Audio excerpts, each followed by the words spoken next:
Tuhan bersamamu dan bersama rohmu. Inilah Injil suci menurut Yohanes. Dimuliakanlah Tuhan.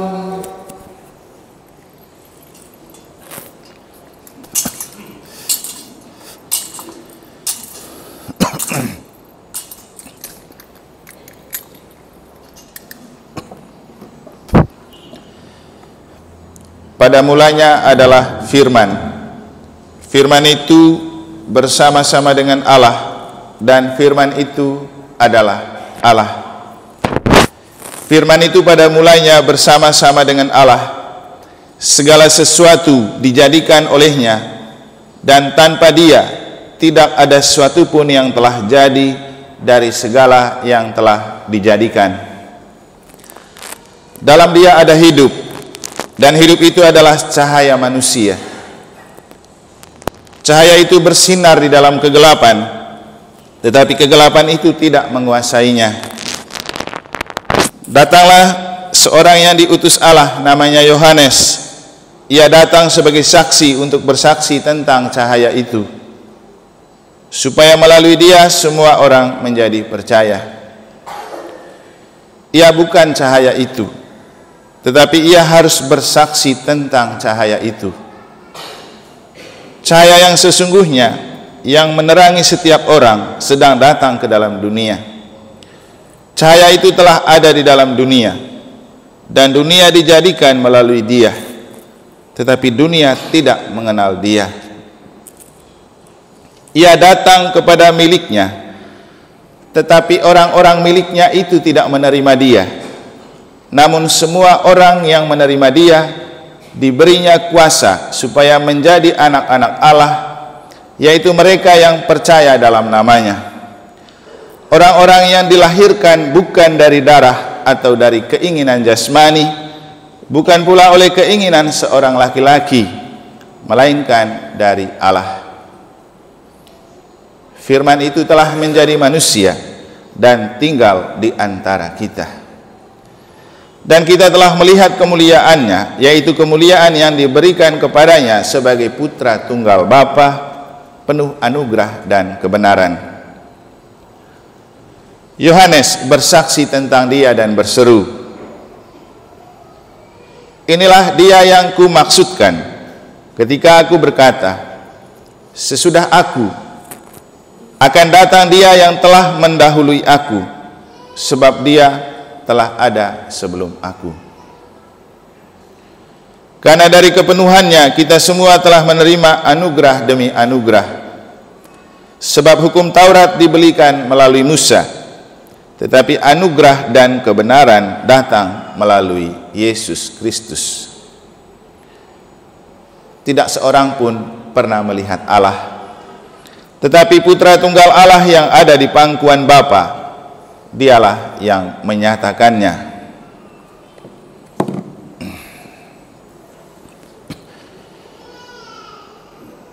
Demikianlah sabda Tuhan.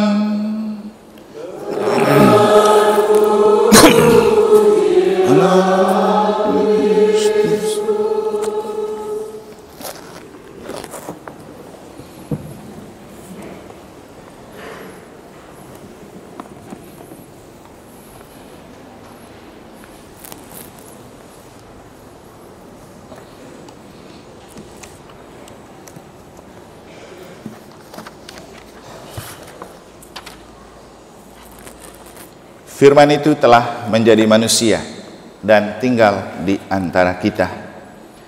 Para suster, Bapak Ibu, saudara-saudari, frater, adik-adik dan anak-anak sekalian yang saya kasihi dalam Tuhan.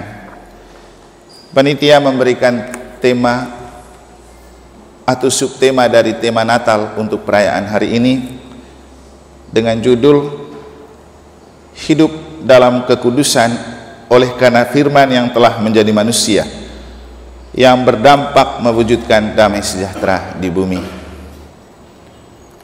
Ini tema yang menarik, mencoba mencintai kekudusan di tengah dunia tidak suka dengan hal-hal seperti kekudusan. Kalau saya boleh menerka, ini tema kayaknya Bernard yang usulkan. Soalnya dia biasa beli barang-barang kudus dan mencintai kekudusan. Bapak Ibu, apa itu kekudusan? Kekudusan itu sebuah situasi dan kondisi di mana kita hidup bersama Allah, hidup bersatu dengan Allah. Maka kalau kita bilang orang-orang kudus, itu karena mereka sudah hidup bersama Allah. Kita yang masih di dunia belum kudus, tetapi suci. Ada perbedaan antara kekudusan dan kesucian. Kekudusan itu sebuah situasi di mana kita sudah tidak terikat lagi dengan hal-hal duniawi atau keterlekatan duniawi, sedangkan kesucian itu kita masih terikat dengan hal-hal duniawi. Makanya Paus itu disebut Bapa Suci, bukan Bapa Kudus. Tapi kalau orang yang sudah mati sering kita sebut orang kudus. Hidup kita adalah hidup menuju kekudusan sempurna. Siapa tahu di antara kita besok-besok ada yang akan jadi orang kudus. Itu kan tugas dan haknya Tuhan dan gereja. Karena untuk menjadi orang kudus itu melalui proses yang panjang. Ada namanya beatifikasi, kanonisasi. Itu baru jadi orang kudus. Tapi bukan berarti bahwa kita tidak punya kans dan peluang untuk menjadi kudus. Setiap kali kita merayakan misa, kita menyanyikan kudus, kudus, kudus, karena kita merindukan untuk menjadi kudus. Dan kita bisa kudus di dunia ini walau tidak menjadi kudus 100%, yaitu dengan cara hidup bersama Allah, berjalan bersama Allah. Dan Natal adalah peristiwa di mana Allah hadir untuk tinggal di antara kita. Sabda yang menjelma menjadi manusia untuk tinggal di antara kita. Dalam bacaan pertama, kitab Nabi Yesaya melukiskan dengan sangat baik itu, bahwa kelahiran Kristus itu sebuah kabar sukacita yang menjangkau seluruh bumi. Dan memang di mana dunia yang tidak merayakan Natal? Bahkan yang tidak pengikut Kristus pun ikut-ikutan merayakan Natal. Kemarin Pak Bupati waktu kesini lagi-lagi dia ingatkan, Romo jangan lupa tanggal 5 Natal Jembrana ya. Siap Pak Bupati. Dan kita melihat bahwa memang dunia hampir semua bersukacita karena Natal. Itulah yang sudah dikumandangkan oleh bacaan pertama seperti yang telah kita dengar dari kitab Nabi Yesaya. Segala ujung bumi melihat keselamatan yang datang dari Allah kita. Natal adalah peristiwa pengudusan. Tuhan mau menguduskan kita yang berdosa dengan memberikan Yesus putranya lahir di dalam hati kita. Maka menjadikan hati sebagai palungan kelahiran Yesus itu nomor 1. Supaya Yesus yang sudah tinggal sebagai Emmanuel di dalam hati dan diri kita akan menjadi cahaya. Sabda yang menjelma menjadi manusia dan sabda itu adalah cahaya. Semalam sebelum merayakan Natal, saya sempat melihat dari teras pastoran view yang ada di seputar gereja kita. Betapa asri dan indahnya gereja kita setelah dihiasi oleh banyak lampu Natal. Tapi juga terbersit dalam pemikiran saya seperti ini. Ini kan lampu Natal yang hanya menyala pada saat Natal. Mungkin besok-besok sudah tidak lagi, atau kalau hujan lagi sudah tidak menarik lagi. Tapi siapa itu lampu Natal sesungguhnya?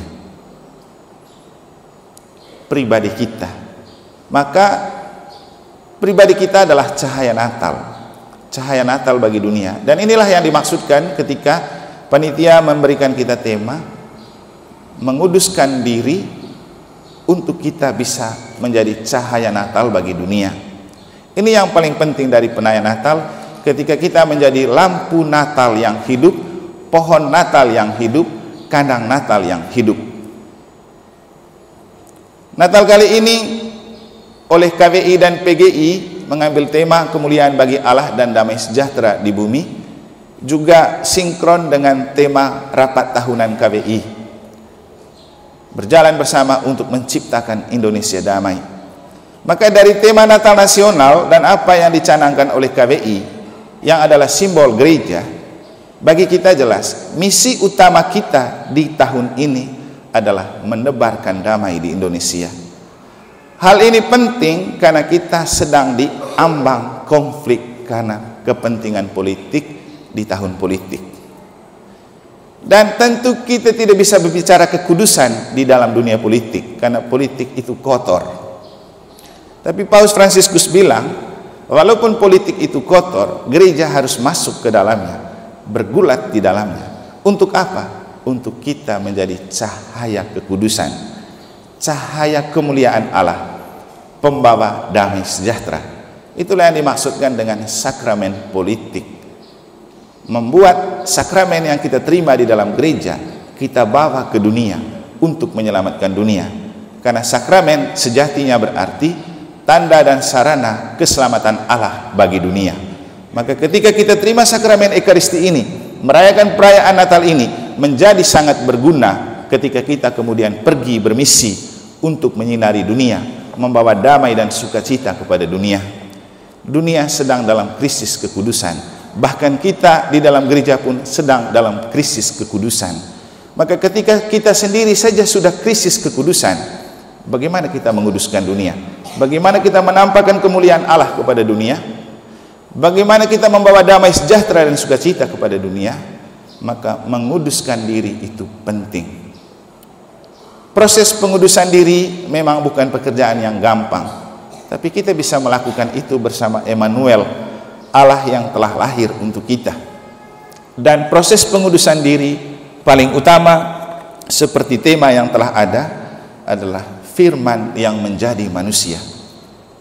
Dan dalam bacaan Injil kita mendengar bahwa firman itu adalah Allah dan ia adalah cahaya kehidupan. Maka Yesus lahir sebagai cahaya yang menerangi diri kita, hati kita, dunia kita. Bayangan saya begini, ketika kita yang datang merayakan Natal betul memaknai Natal ini sebagai sebuah proses pengudusan diri dan membuat kita disinari oleh cahaya kehadiran dan kelahiran Kristus, maka kita bisa menjadi lampu-lampu Natal yang hidup bagi dunia. Bahwa dunia dengan segala kepentingan dan pergolakan membuat kesannya seperti bermusuhan dan tidak ada damai, tetapi kita tampil sebagai duta-duta kedamaian, duta-duta kekudusan. Kita tetap perlu membawa mereka dalam doa. Bapak Ibu saudara-saudari, Natal paling penting bukan hanya soal perayaan yang rutin kita lakukan, tapi bagaimana perayaan ini membaharui diri kita untuk membuat Natal ini betul menjadi Natal untuk dunia, bukan saja Natal untuk kita.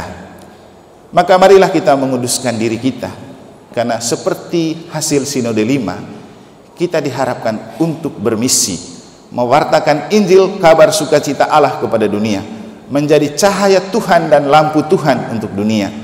Tapi tidak akan pernah kita menjadi misionaris-misionaris Allah di dunia kalau kita tidak lebih dahulu bermisi ke dalam, missio ad intra. Artinya kita menginjili diri kita sendiri. Semoga perayaan Natal ini menguduskan kita, dan semoga kekudusan yang kita miliki memancar kepada dunia, dunia yang memang merindukan kekudusan, dunia yang merindukan sukacita, dunia yang merindukan kedamaian. Saya akan mengakhiri permenungan ini dengan sebuah lagu yang kiranya mengingatkan kita bahwa krisis kekudusan sudah sejak lama ada di bangsa kita, dan kita dengan perayaan Natal ini semoga bisa menjadi duta-duta kekudusan Allah bagi dunia. Kita mohon agar Tuhan menunjukkan kuasa-Nya supaya di tengah pergulatan dan kepentingan politik bangsa kita, di tengah pergolakan dan pergulatan dunia dengan segala kemauan dan keinginan untuk saling menguasai, gereja tampil sebagai pembawa damai, gereja tampil sebagai pembawa terang dengan kekudusan yang kita miliki.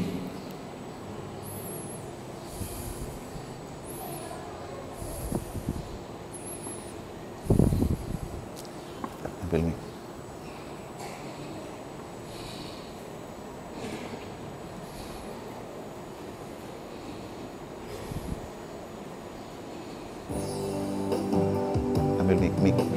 Ya itu.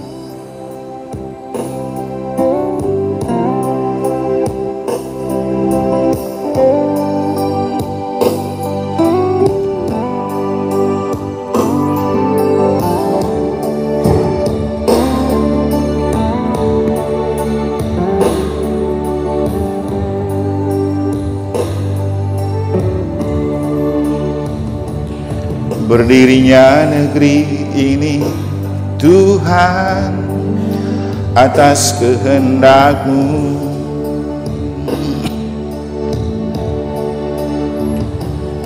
Tak tertutup di hadapan-Mu ya Tuhan, dukanya tanah ini. Bukankah Tuhan melihat di setiap hati yang resah? Kekudusan yang punya-Mu semakin jauh, jauh dari hidup ini. Di negeri ini Tuhan, di tanah ini Tuhan, Bapa jangan biarkan kabut celah noda dosa seakan melebihi kuasa-Mu.